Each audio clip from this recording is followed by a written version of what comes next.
ci ñàkk bi la nga xam ne Amadou Hott daal dina ko bala Sénégal plutôt je parle pas d'Amadou Hott parce que ñun la demoon représenté ji Sénégal ñàkk na ko foofee nga xam ne nii moo di ca Wade. Merci beaucoup soxna Ndaak déglu naa intervention Christian déglu naa intervention soxna Rougui yëpp. mais dafa am ay éléments yoo xam ne ñu koy bàyyi en rade. oui. élément bu njëkk mooy BAD ñiy voté ñëpp duñu ay état africain. Il y a des actionnaires yoo xam ne duñu ay africains. des États-Unis la France tout ce qui intervient dans le capital de la BAD dañu am des droits de vote. boo xoolee vote yi dañu naan la boo xoolee tey vote yi da ngay gis ñu bind si suuf. vote régional ak vote en dehors de la région. donc loolu mooy premier élément bi. deuxième élément bi da nga ma wax nga ne candidature mauritanienne bi dafa am ñaar ñu ko jàppale. muy la Côte d'Ivoire et le Bénin. C'est assez illustratif.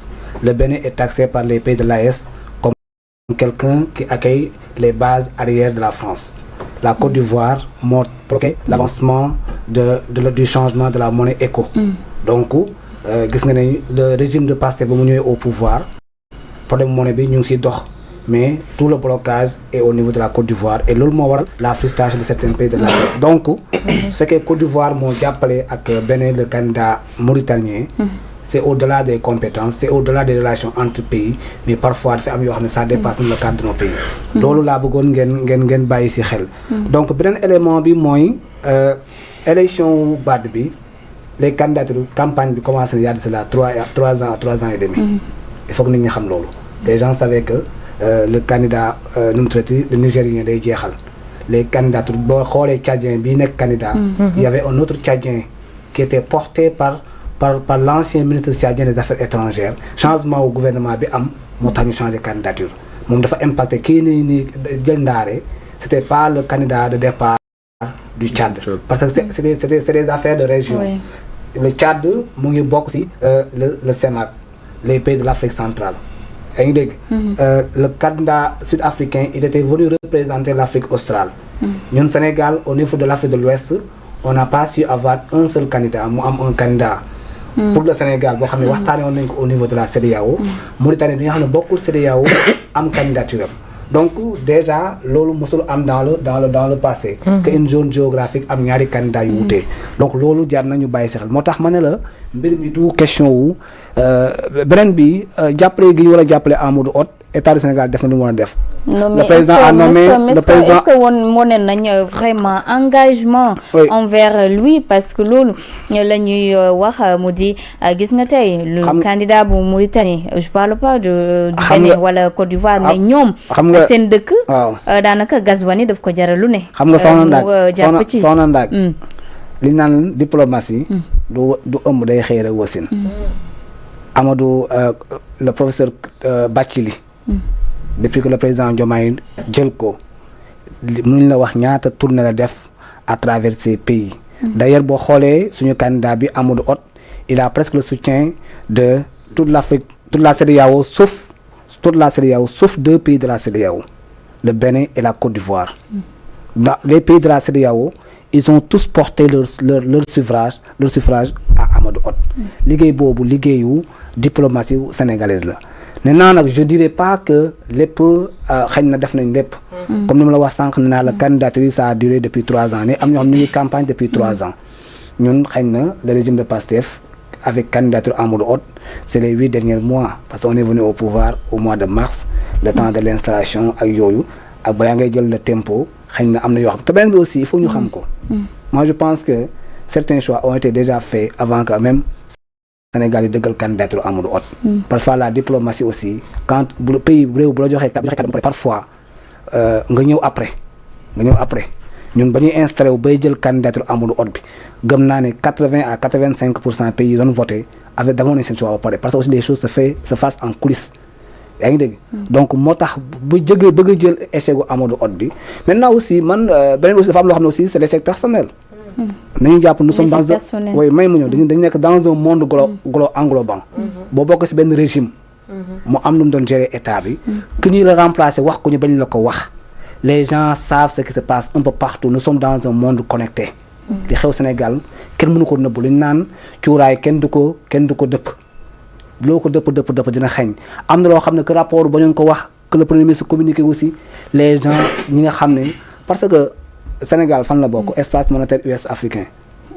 y a pas vous ne pensez pas que la BCEAO bi nekk fii nii amul ay lu muy def sur le Sénégal sur la gestion monétaire sur la masse monétaire Sénégal amul ay relation ak FMI da nga yaakaar FMI amul lu mu xamoon ci Sénégal parfois am na loo xam ne dañ koy xam duñ la ko wax mais ils agissent en connaissance de cause bu ñu jàpp moo tax ma ne la bëgg a évaluer wu échec gu Amadou Hott bi wala candidature Amadou Hott lié ko imputer ko l'actuel régime c'est avoir une vision très réductrice de la situation c'est au-delà de ça Sénégal dafay yéeg am une volonté de souveraineté monétaire loolu de remettre en jeu beaucoup de choses moo tax ma ne la le fait que Ouattara vous avez signé tey boo na moon par exemple Amadou Hott wala candidature mauritanien bi peut-être pays tel moo ko tànn mais là en Côte d'Ivoire avec Ouattara c'est assez illustratif donc non si les deux pays moo tax naa la ñaar ñëpp. mais Makhtar même si bu nekkee tey daanaka partenaires yi. xam nañ ne xew ci réew mi. mais ab premier ministre ndax warul di soigner image du pays aussi est-ce que premier ministre warul tey di def kéemtalaay kàttanam ba daanaka. ñi nga xam ne ni ñoo di les pays voisins. du ñu am question bi laaj mooy ndax da nga bëgg suñu premier ministre dañu wax lu dëgg wala da nga bëgg mu ñuy wax dëgg. mais taxaw ñoo ne les chiffres sont falsifiés daanaka ñun. ñu ngi dañee sous-sol loolu yëpp ay en plus muy gën a insister dem ba Mauritanie mais loolu yëpp ndax mënuñoo wax ne tey déclaration yooyu moo andi parce que nag BAD duñ fa teg koo xam ne nii fa mu jógee dañuy sa falsifier ay soxna Ndak est-ce que xamu ne Amadou Hott il était à la BOAD avant mu ñëw nekk ci gouvernement du Sénégal les gens le connaissent dans ces structures là déggoo sànq poste bi ma la liiral poste bi ñu def ci moom multilatéral dama la bëgg a wax na la man ñaar laa leen laaj est-ce que les Sénégalais dañu fal un régime boo xam dañu bëgg yéen les journalistes depuis presque deuxième mandat wu Macky Sall bi yëpp yéen a ngi xeex pour ñu voter la loi sur l'accès à l'information pourquoi ngeen di ko ngeen di xeex loolu pourquoi ngeen di xeex loolu mooy que information yi nga xam dañ koy nëbbal mu nekk genre rupture de confiance de contrat bi nga boolee que ça soit un administrateur un agent de l'État un ministre un président de la République vis-à-vis citoyen. mais la moo tax FMI bi mu leen laajee preuve yi ba tey tegoo leen. beneen bi mooy FMI voilà dama bëgg a rebondir mooy FMI. rapidement nous n'avons pas à duñu amuñu obligation jox ay justificatif FMI dama lay expliquer FMI da ngeen moo tax da ngeen dul comprendre. FMI du un gendarme bu lay convoquer nga ñëw di la imputer benn infraction naan la jox la ay argument FMI dafa nekk un organe multilatéral di liggéey di am charte yu koy tënk ak état yëpp charte yi moom dalay jàppale pour que yow sa économie nga xam nga mën ko gérer pour mu efficace si jàppale googu mën na am benn jàngat na la defal lii wala bàyyi lii wala privatiser lii wala sa subvention nga def fi wàññi ko pour nga mën a am beaucoup plus d'efficience donc moom dalay jox rek ay orientation yi parfois mën nga am bëgg-bëggu financement nga def ko une demande pour mu accompagner donc FMI n'est pas un gendarme l'État du Sénégal nekkul ci obligation wu na ko pour l'État du Sénégal. mais boo leen amee daanaka audace taxaw ne chiffres yi ñu fekk dañ ko falsifié saa waay bu ñu la laajee ay. non mais te Pape Malick Ndour moom pare. wax nañ ko li nga xam ne ni moo di ay kii ni acca jeexalal. ki nga war a wax mooy wax nañ ko. ki ñu war a wax ne les chiffres sont falsifiés. mooy le peuple sénégalais il faut ngeen bàyyi amalgame boobu.